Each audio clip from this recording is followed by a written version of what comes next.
बिस्मिल्लाहिर्रहमानिर्रहीम। Welcome to PS academy. Student, इस lecture के अंदर हम लोग charge on electron by Millikan method study करेंगे। इन 1909 आर मिल्कन साइंटिस्ट था जिसने एक डिवाइस टेक्निक की to measure charge on electron more accurately. जो इसकी एक्सपेरिमेंटल अरेंजमेंट थी हमारे पास फिगर में शो हो रही है। अगर हम लोग इसको एक्सप्लेन करें, जो हमारे पास ये अपरेटस था, ये कंसिस्ट था पहले एक हिसाब से एक कंटेनर के। ये मेरे पास सारे का सारा कंटेनर है, इसको मैं ज़रा सी का नाम दे देता हूँ।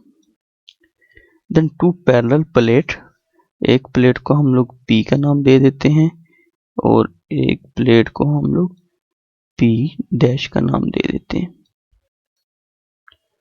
और देन स्टूडेंट, एक माइक्रोस्कोप जिसके थ्रू हम लोग अपने ड्रॉपलेट को देखते थे। अ सोर्स ऑफ लाइट, इसी के साथ सोर्स ऑफ लाइट होता है। देन एक पावर सप्लाई जिसके थ्रू हम लोगों ने अपना पोटेंशियल देना होता है पी और पी डैश प्लेट पर। और एक एटमाइजर यूज करते हैं। एटमाइजर किस लिए यूज करते हैं? एटमाइजर यूज करते हैं हम लोग for the spraying hole droplet. Moreover student, जो हमारे पास अपर प्लेट पी होती, इसके अंदर होल होता है। जैसे हमारे पास ड्रॉप एटमाइजर में से निकलते हैं तो कुछ ड्रॉपलेट इस होल में से पास हो पाते हैं और कुछ नहीं हो पाते। तो अगर हम लोग इन दोनों एंड पर वोल्टेज प्रोवाइड कर दें, पोटेंशियल अप्लाइड कर दें, तो देन क्या होता है स्टूडेंट, इन दोनों प्लेट्स के दरमियान एक इलेक्ट्रिक फील्ड सेटअप हो जाती है। और वो इलेक्ट्रिक फील्ड कितनी होती है हमारे पास? दैट शुड इक्वल E बराबर V अपॉन D। चलिए स्टूडेंट, हम लोग अगेन सबको वन बाय वन स्टडी करते हैं। सबसे पहले स्टूडेंट, क्या हमारे पास जो सेटअप होता है कंसिस्ट होता है दो पैरेलल प्लेट पर, ठीक है, जिनको हमने P और P डैश का नाम दिया और ये सेपरेट होती हैं by distance D। Then student, जो अपर प्लेट होती है हमने पढ़ा इसके अंदर स्मॉल होल होता है। उसके बाद स्टूडेंट, अगर हम लोग क्या काम करें, कोई वोल्टेज V अप्लाइड करें टू द प्लेट, तो क्या होता है कि इलेक्ट्रिक फील्ड सेटअप हो जाती है इन प्लेट के दरमियान। और इलेक्ट्रिक फील्ड कितनी होती है हमारे पास? E बराबर V अपॉन D। इसको हमने क्वेश्चन 1 का नाम दे दिया। देन स्टूडेंट, हमारे पास एटमाइजर होता है, ये यूज होता है किस लिए? स्प्रेइंग और ड्रॉप जो कहाँ से निकलते हैं, थ्रू अ नोजल। स्टूडेंट, ये जो ड्रॉपलेट हमारे पास निकलते हैं क्या हो जाते हैं? चार्ज हो जाते हैं। क्यों चार्ज होने की वजह क्या होती है? Due to the friction with the wall of the atomizer. तो क्या होता है, कुछ तो ड्रॉप होल में से पास हो जाते हैं, ठीक है, जो कि हमारे अपर प्लेट, जैसे कि हमने बताया अपर प्लेट के अंदर हमारे पास एक होल भी होता है।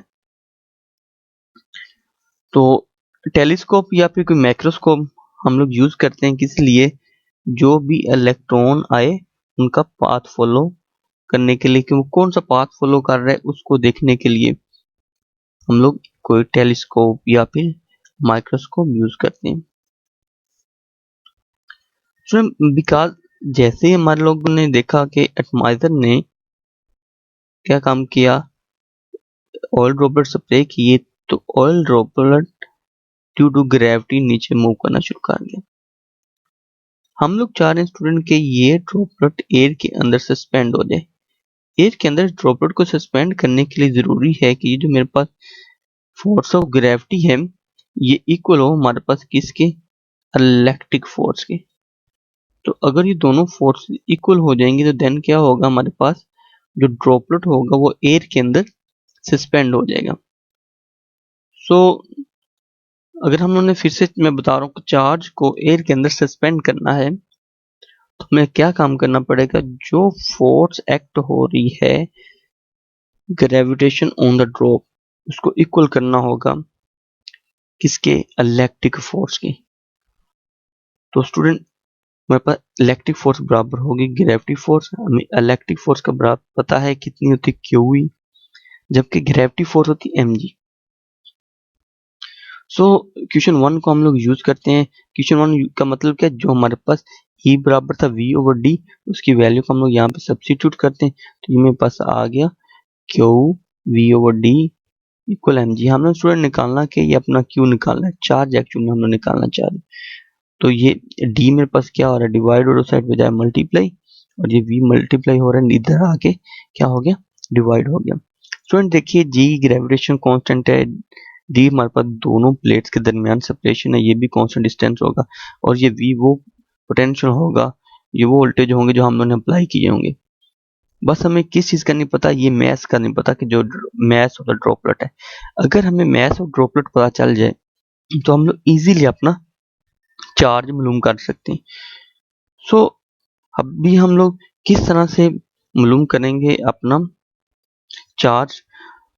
देखिए स्टूडेंट, अगर हम लोगों ने अपना ड्रॉपलेट का मैथ मालूम करना है, उसके लिए हम लोग क्या काम करेंगे, जो हम लोगों ने इलेक्ट्रिक फील्ड अप्लाई की थी बिटवीन द प्लेट, उसको स्विच ऑफ कर देंगे। अभी जैसे हम लोग स्विच ऑफ करेंगे तो हमें क्या फायदा मिलेगा कि जो हमारे पास ड्रॉपलेट होगा वो under the action of gravity move करेगा, और जब वो under the action of gravity move करेगा तो क्या काम करेगा, एक टर्मिनल वेलोसिटी गेन कर लेगा। और ये जो टर्मिनल वेलोसिटी होती है इसको हम लोग किस तरह से निकाल सकते हैं, by using the Stoke law. और स्टोक लॉ क्या होता है स्टूडेंट, हमारे पास ये इक्वल होता है 6 pi eta R V T, और यहाँ पे वी टी क्या है, that is the terminal velocity. और क्योंकि हमारे पास जो ड्रॉपलेट है under the action of gravity move कर रहे हैं, दैट्स वाई ये जो फोर्स स्टूडेंट होगी ये इक्वल होगी किसके, एम जी के इक्वल होगी।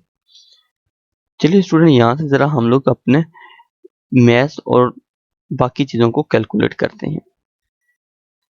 तो देखिए हमारे पास अगर हमें मैथ्स कैलकुलेट करना है तो कैसे हम लोग कैलकुलेट कर लेंगे। हमारे पास फर्ज की है जो आर है इस क्वेश्चन में वो हमारे पास रेडियस है, और जो ईटा है ये मेरे पास coefficient of viscosity of the air है।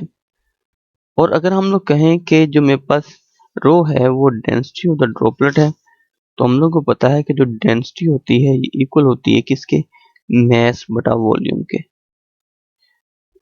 तो यहाँ से हम लोग इजीली मैस निकाल लेंगे। अगर मैं मैस निकालूं तो वॉल्यूम उस साइड पे जाके मल्टीप्लाई हो जाए, और ड्रॉपलेट का वॉल्यूम कितना होता है जी, क्योंकि ये स्फेरिकल फॉर्म है तो किसी भी स्फेयर का जो वॉल्यूम होता है वो इक्वल होता है 4/3 pi R cube. So student question 3 हमारे पास फिर क्या बन गई, 6 pi eta R V T. हम लोग ने मैस की वैल्यू पुट कर दी 4/3 pi R cube density G. यहाँ पे स्टूडेंट जो चीजें कैंसिल हो रही है हम लोग कैंसिल करेंगे, यहाँ पे जस्ट पाई कैंसिल हो रही, सो हमने पाई को कैंसिल कर दिया, और एक आर से आर कैंसिल हो जाएगा, बाकी कितना बचेगा, बाकी हमारे पास आर स्क्वायर बच जाएगा। मोर स्टूडेंट ये हमारे पास क्या है, 6 है, ये 3 है, ये 4 है, ये मेरे पास जी है, ये दोनों फैक्टर क्या हो रहे हैं, मल्टीप्लाई उस साइड पे जाके डिवाइड हो जाएंगे, ये डिवाइड हो रहा है साइड पे जाके मल्टीप्लाई हो जाएगा, ये मल्टीप्लाई हो रहा है साइड पे जाके डिवाइड आ जाएगा। ओके, तो ये मेरे पास फाइनल आंसर आ गया किसका, आर का आ गया। So by knowing the value of R, मतलब क्या कि हम लोग आर की वैल्यू को जानते हुए अगर हम लोग इस आर की वैल्यू को करेंगे बाव क्वेश्चन के अंदर पुट, यहाँ से ये आर की वैल्यू हम लोग इसके अंदर पुट कर देंगे तो हमारे पास क्या आ जाएगा, मैथ आ जाएगा। तो जैसे ही ये मैथ्स को मैं अपने क्वेश्चन नंबर 2 के अंदर पुट करूंगा तो मेरे पास किसी भी ड्रॉपलेट का चार्ज आ जाएगा। तो मिलीकन ने बहुत ज्यादा ड्रॉपलेट पर चार्ज मालूम किया, और उसने जो फाइनलाइज रिजल्ट दिया उसने ये बताया कि हर ड्रॉपलेट का जो चार्ज होता है वो हमारे पास है 1.6 मल्टीप्लाई 10 की पावर माइनस 19 कूलम। इसीलिए स्टूडेंट हम लोग जो minimum value of the charge होती है ऑन इलेक्ट्रॉन उसी को ये तस्वर करते हैं कि होती है 1.6 मल्टीप्लाई 10 की power minus 19 coulomb. Now student एक छोटा सा आप लोगों से क्वेश्चन ये है कि एक कूलम में कितने चार्ज होते हैं। तो आप लोगों ने मुझे कमेंट बॉक्स में जरूर बताना है, और अगर आप लोगों की वीडियो पसंद आई तो इसे लाइक और सब्सक्राइब करना मत भूलिए। Thank you.